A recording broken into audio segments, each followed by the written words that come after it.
Let's start with the basics. We'll take a look at some of the elements of form you should be looking out for when you do your own push-ups. One of the most important elements of a good push-up is that the body should be aligned. Legs, waist, and shoulders should form a straight line. Often when you see guys doing push-ups, their hips sag or their butt moves up and down during the exercise. This is bad form, and it's entirely due to weak waist muscles, which lack the strength to lock the body into place. Allowing your body to sag places your lower back at risk. It also encourages relaxed abs, and relaxing your abs will make your midsection weaker, not stronger. You should start your push-ups with your torso and legs aligned, and they should stay aligned throughout the set until you complete your final rep. If you work through the step we'll show you, your core muscles will have gradually strengthened as much as they need to, possibly without you realizing it.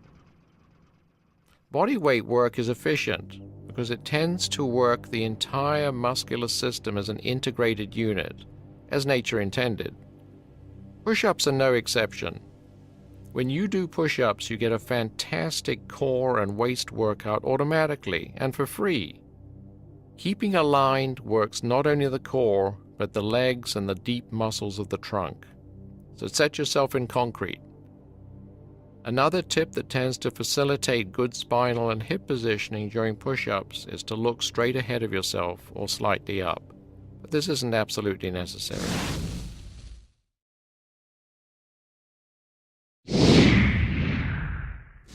Take a look at the lower body posture. You'll notice that his feet and legs are together. This is crucial. You might think, what's the big deal about the legs being together? And indeed, it's pretty easy to keep the legs close when you do two-arm push-ups. But when you do one-arm variations, keeping the legs together is incredibly hard. It stops you from twisting and using partial movements with your arms wide out. With the feet close, you can't twist or you fall over. For this reason, keeping the legs together is a fundamental habit to pick up and stick to early on. It's why all prison push-ups focus on having the legs very close. When you do push-ups, even from day one, keep your legs together.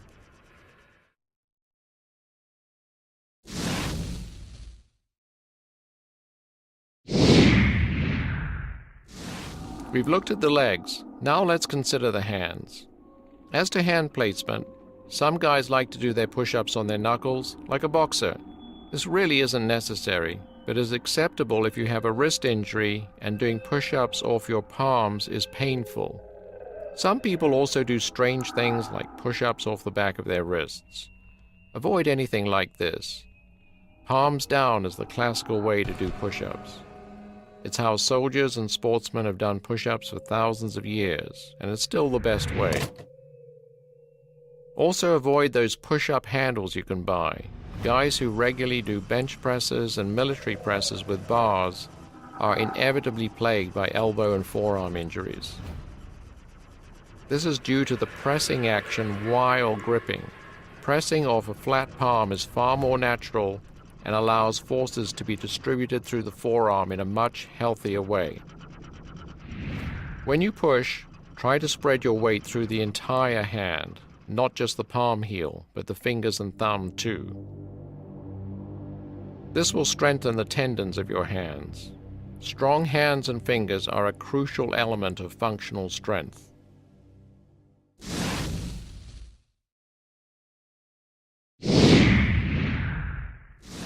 You'll see that at the top of the push-up, the arms are straight.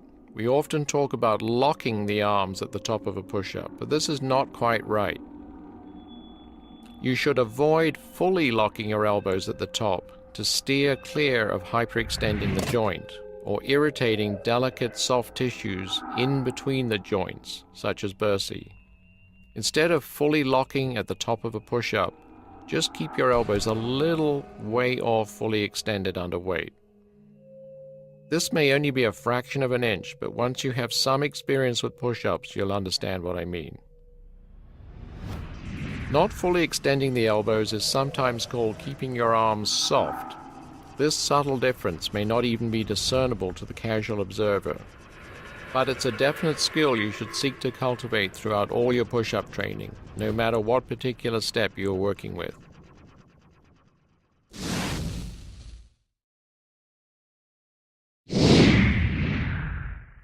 Okay, we've examined the top position. Now let's take a look at the bottom position of a push-up. When you get to the bottom of a push-up, no matter what step you're on, never just allow your body weight to crash to the ground. Always support your body weight at the bottom, no matter what kind of depth you're working with. Because the muscles are under tension in this position, it's good to pause at the bottom of push-up movements. If you are using pauses, it's much more productive to pause at the bottom while the muscles are under tension than at the top where your arms are nearly straight and the leverage makes things easy. Of course, this is easier said than done, and if you are working near your limit, you might need that breather at the top. If you need it to keep on going, take it. In some push-up exercises we'll discuss later, you might wish to measure your depth using objects like a baseball or a basketball underneath your torso, like this. If you use a ball, remember it's just a tool to determine the correct depth for full push-ups. That's all. It's not a platform. Don't collapse onto it or bounce off it. You still need to fully control your body weight in the bottom position if you want to build muscle. The Convict Conditioning Manual describes the kiss the baby technique. Only touch the baseball onto your chest with as much pressure as you would use to kiss a newborn baby on the forehead. Just touch it. Any more pressure and you've lost control.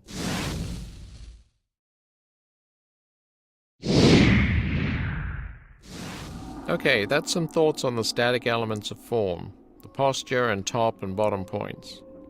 Now let's take a look at some motive, moving points. When observers look at push-ups, they tend to look at hand position, depth, or speed. But there's actually more fundamental stuff going on that we miss. So for a change, I want you to check out the elbow position. Okay, let's see some push-ups. You'll notice that as he presses, his elbows are pretty tight. They're quite close to his lats. This is the strongest position for all pressing, whether it's bodyweight push-ups or bench presses. It's the strongest position because it's the most authentic, most natural angle for the path of your arms. Keeping your elbows pretty tight allows your lats to fire isometrically during push-ups, so they can act as stabilizers to the movement. Many people think push-ups only work the chest muscles in the torso, but when performed like this, they also give the lats a hell of a workout. If you brace yourself properly during push-ups, you'll feel your lats powerfully firing. This is the best way to do your push-ups.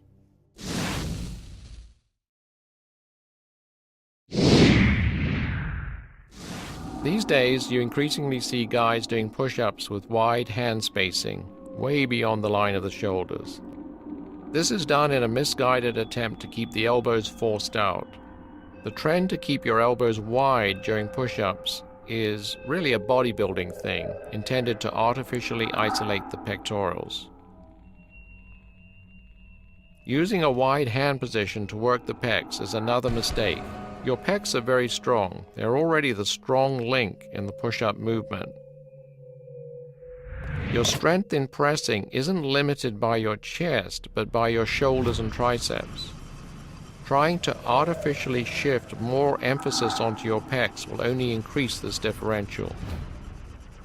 It can decondition your overall pressing strength and also irritates your joints. You should never press anything, whether your body weight or a bar, with the hands and elbows deliberately splayed out. It's misguided. Avoid weird angles. You don't need to do push-ups with your hands wide, and whenever you press, allow your arms to move as nature intended.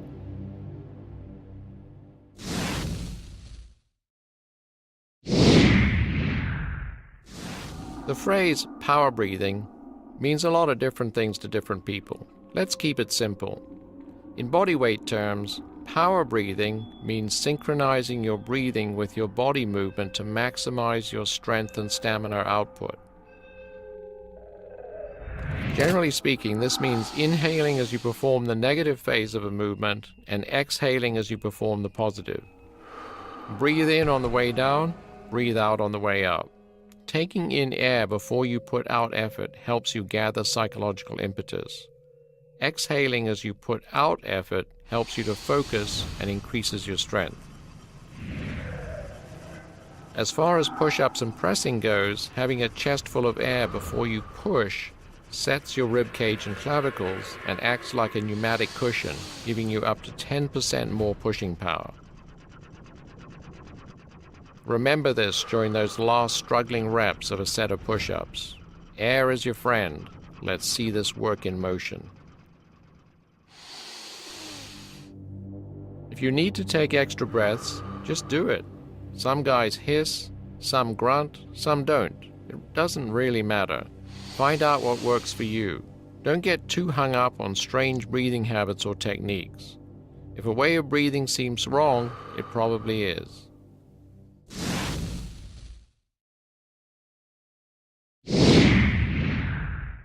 Whenever you do push-ups, try to avoid momentum. If momentum is doing the work, it means your muscles are not. Smooth, lower reps will help you eliminate momentum from your exercises.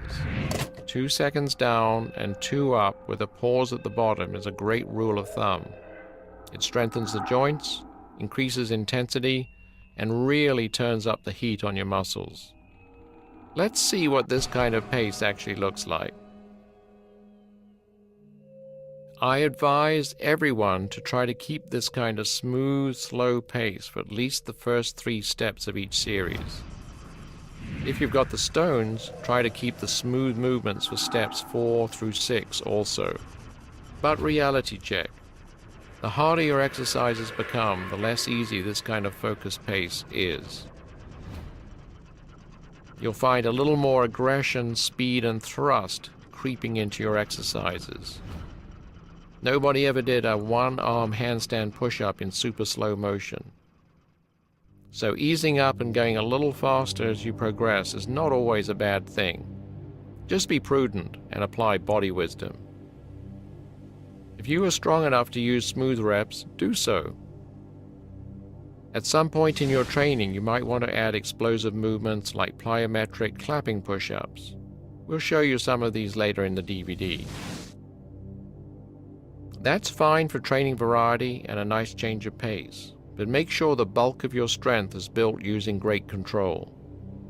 Control is a key principle in all bodyweight arts, whether it's prison calisthenics or traditional gymnastics.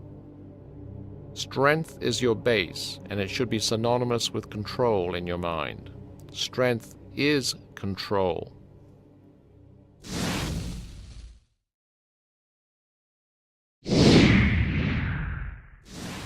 This final commandment is not a matter of technical execution, it relates to your training approach. In convict conditioning, athletes tend to work from bilateral exercises, moving the body with 2 limbs, to asymmetrical exercises where one limb gets more work than the other. When the trainee becomes very strong, they ultimately start training using unilateral exercises where they lift the entire body using only one limb. A lot of athletes tend to favor their strongest side when they use unsymmetrical or unilateral movements. Their instincts tell them to do more work with their stronger arm because that's just easier. If you ask guys to do one-arm push-ups, most of them will immediately try with their right hand because it's strongest. They set their PRs using the right hand. It's an ego thing. Avoid this temptation.